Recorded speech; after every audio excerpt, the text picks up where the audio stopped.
Heard Todd mention it. We're going to check in with 10 News anchor Sam Perez with more on that big picture. These dry conditions, as Todd mentioned, we haven't seen it like this in years, Sam. Yeah, that's right. Based on the latest drought monitor for mid-July, this is the most widespread moderate drought that we've seen since about 2007.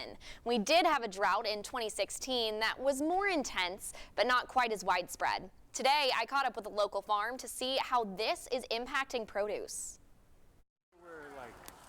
We do a lot of rain dances around here. Leah Bevins is the manager at Beardsley Community Farm. I really noticed that the farm is producing a lot slower than it was about this time last year. I have a whole bunch of peppers that haven't survived this year. My beans have kind of been struggling. There's a lot of leaves wilting on our pear trees and our apple trees.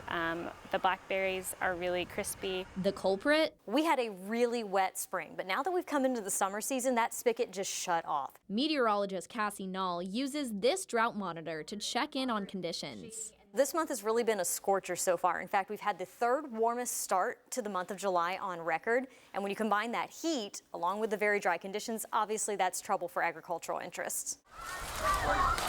Causing difficulty for farmers like Bevins. I'm just noticing the plants are slowing down. They're not producing quite as early in the year as they were.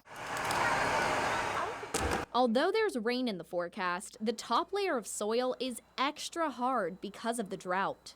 So sometimes the rain that we get isn't beneficial right away until that ground starts to get soaked, and then the moisture can actually be absorbed. While Bevins waits for that rain, she says her team is focused on watering extra this season and waiting for some cooler weather. Luckily, the summers in Knoxville are really long, so you can kind of continue growing throughout October.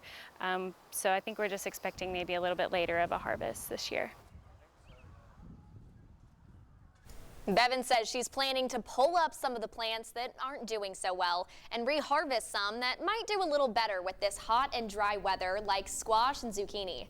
I also spoke with the East Tennessee Farmers Association for Retail Marketing, which says now is an especially important time to support local farmers at markets in the area. Sam, we appreciate it. Thank you. And we know that one of those markets is happening tomorrow at Ebenezer United Methodist Church in West Knoxville. That's from 3 until 6 p.m.